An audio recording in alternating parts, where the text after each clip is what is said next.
పెట్టి రామాయణ మాట గట్టి మంచి చెడుల మధ్య మనని పెట్టారంట. ధర్మాన్ని తప్పనోడు ధర్మరాజట, దయలేని వాడు యమ ధర్మరాజట.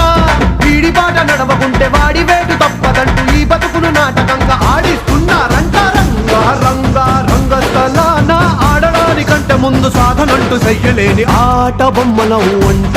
మనమంతా తోలు బొమ్మలవు అంట.